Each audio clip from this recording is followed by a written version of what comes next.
Assalamualaikum warahmatullahi wabarakatuh.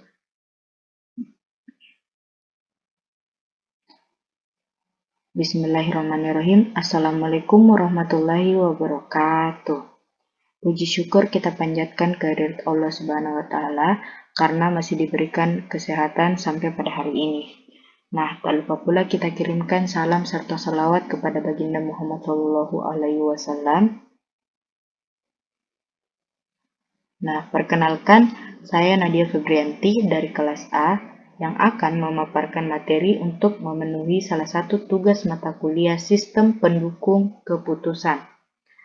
Seperti yang kita ketahui bersama, dalam sistem pendukung keputusan ini terdapat beberapa metode yang biasa digunakan. Yang pertama, ada metode AHP, yang kedua metode WP atau Work Product, yang ketiga metode SAW atau metode Simple Additive Weighting, yang keempat ada metode Mora, yang kelima ada metode Top, dan masih banyak metode-metode yang lainnya.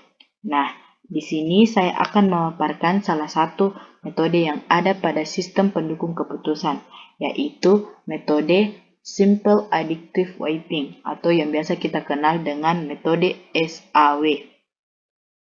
Untuk mengefisienkan waktu, langsung saja kita masuk ke materinya terlebih dahulu.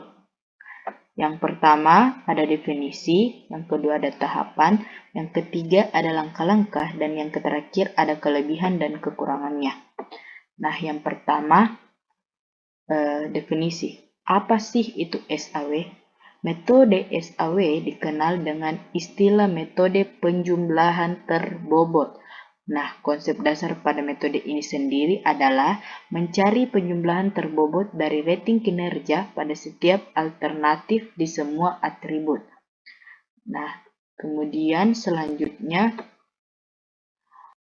di dalam metode SAW ini terdapat yang namanya benefit dan cost, di mana ketika sebelum kita melakukan rankingan, kita harus menentukan terlebih dahulu benefit dan cost itu sendiri. Nah, apa sih itu benefit dan apa sih itu cost?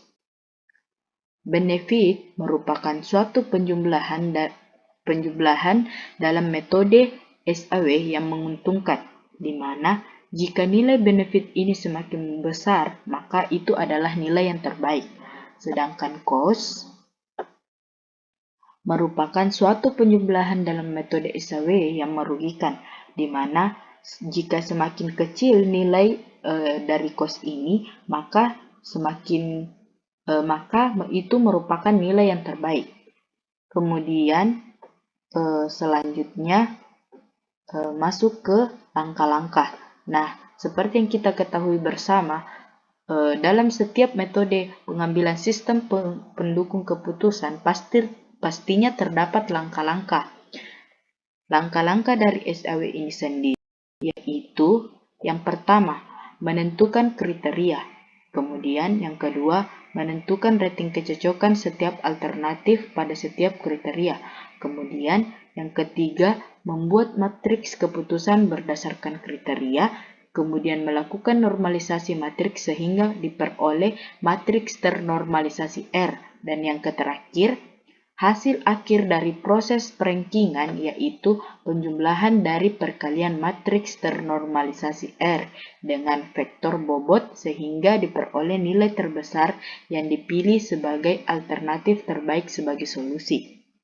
Nah, kemudian selanjutnya terdapat kelebihan dan kekurangan.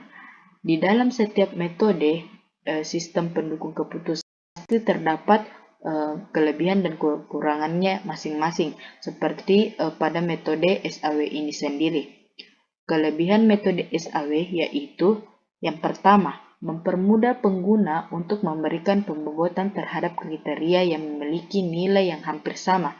Nah, jika nilai kriteria Anda hampir sama dengan nilai pembobotan atau nilai alternatifnya, maka ketika kita menggunakan metode SAW ini, metode ini mempermudah kita untuk pemberian nilai kriteria yang hampir sama.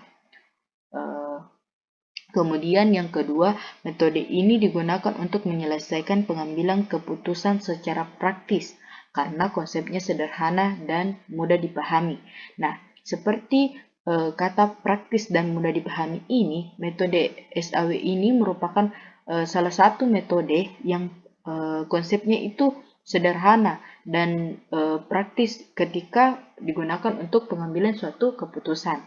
Nah, kemudian yang terakhir itu mempercepat proses perhitungan nilai kriteria dan perankingan untuk setiap alternatif.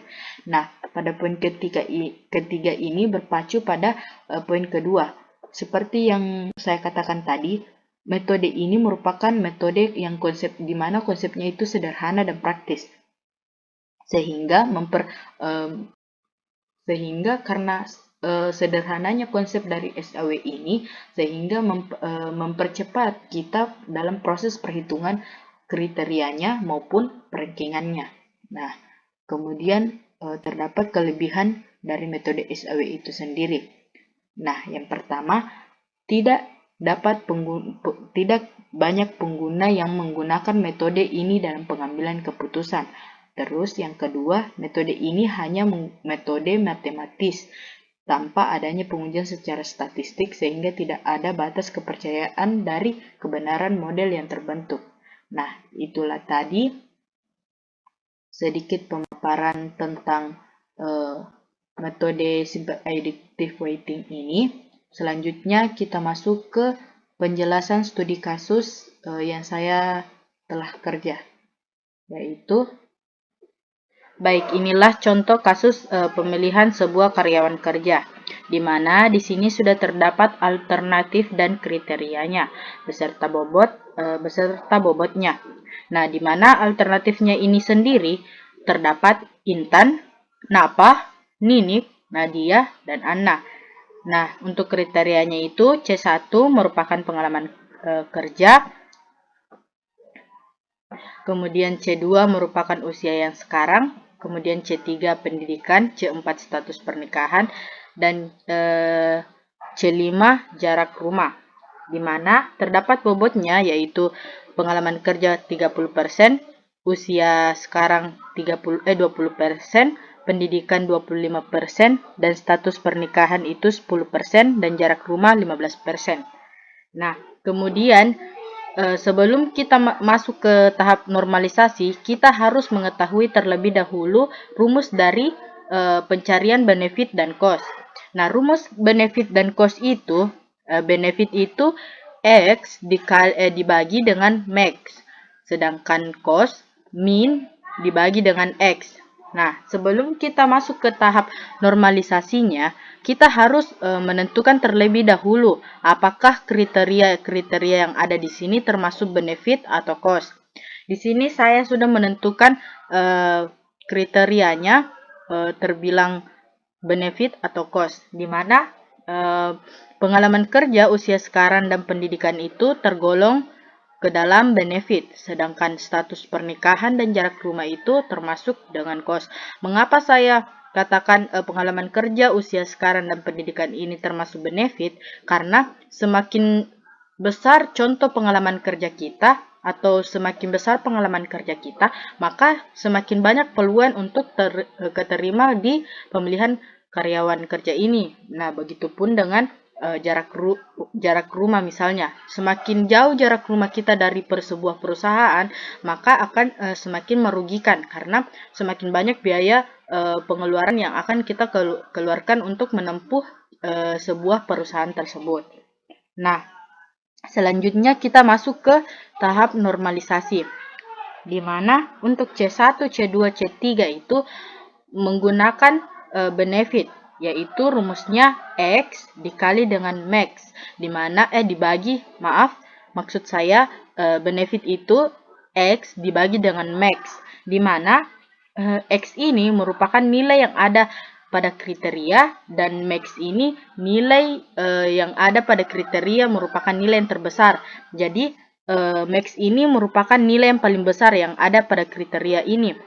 Begitupun dengan C2, C3, C4, dan C5.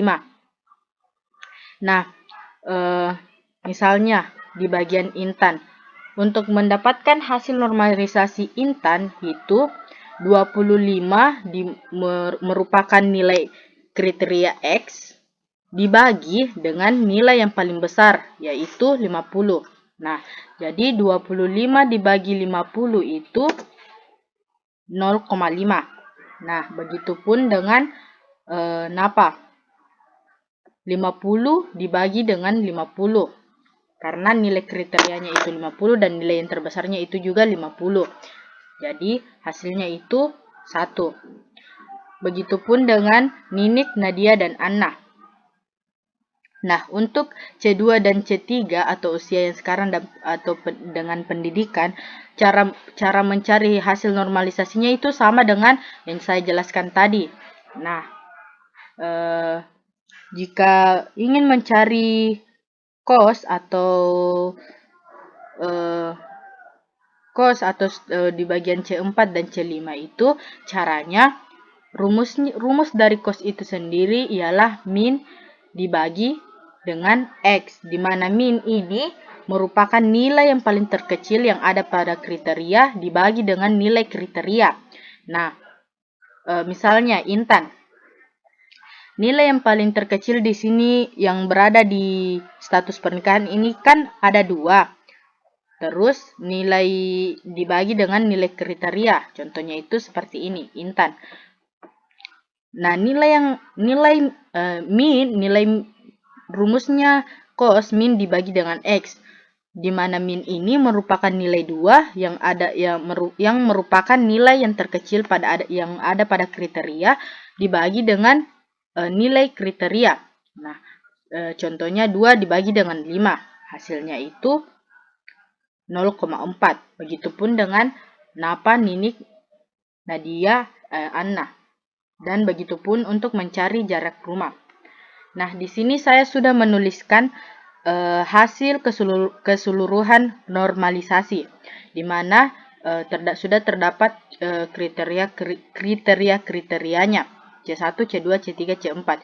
0,5 didapatkan dari sini, kemudian 0,6 didapatkan dari sini, kemudian 0,3 itu didapatkan dari sini, 0,4 didapatkan dari sini, dan 0,25 didapatkan dari sini. Jadi saya jabarkan itu berbaris. Ini saya tuliskan begini untuk mempermudah saya dalam perhitungan di bagian perankingan. Nah, kemudian selanjutnya kita masuk ke tahap perankingan, di mana rumus dari tahap perankingan itu sendiri, V dibagi dengan bobot, V sama dengan bobot dikali dengan hasil keseluruhan dari normalisasi. Nah, di mana pasti kalian pada bertanya-tanya, di manakah saya mendapatkan W ini atau bobot ini. Bobot 0,30, 0,20, 0,25 dan seterusnya itu saya dapatkan dari sini yang saya desimalkan. Jadi 30% ini saya desimalkan menjadi 0,30 dan begitu pula 20%, 25% dan seterusnya. Nah, untuk mencari perankingan seperti yang saya sebutkan tadi, rumusnya itu V sama dengan W dikali R, di mana W ini merupakan nilai bobot dan R ini merupakan hasil dari keseluruhan normalisasi. Nah, contohnya itu Intan. Nah, seperti yang terlihat di sini, 0,30 dikali dengan 0,5. Jadi, bobotnya ini perankingan ini dikali dulu baru ditambah.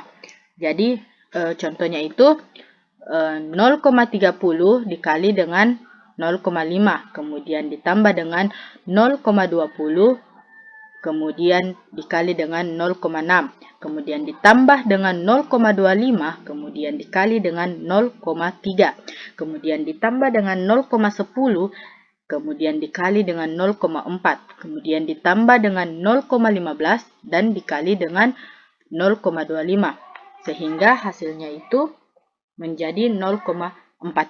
Nah, begitupun seterusnya untuk bagian Napa, Ninik, Nadia, dan Anna. Nah, ketika kita sudah mendapatkan hasil akhir dari perankingan, kita sudah dapat nih menentukan hasil akhir atau rank atau peringkat yang ada pada alternatif. Nah, seperti yang saya sudah tuliskan di sini, di mana rank pertama berada pada posisi Anna dengan nilai 0,567. Kemudian rank kedua itu berada pada posisi Nini di mana nilainya itu 0,505. Kemudian di posisi ketiga berada pada Nadia di mana nilainya 0,421. Kemudian pada posisi 4 berada pada Napa dengan nilai 0,73 dan di posisi terakhir menempati Intan dengan nilai 0,42. Baik, itulah tadi sedikit pemaparan materi dan penjelasan perhitungan metode SAW atau Simple Additive Weighting dari saya. Kurang lebihnya mohon dimaafkan karena kesalahan sesungguhnya datangnya dari saya sendiri dan kesempurnaan hanyalah milik Allah Subhanahu wa taala. Wabillahi taufiq wal hidayah. Wassalamualaikum warahmatullahi wabarakatuh.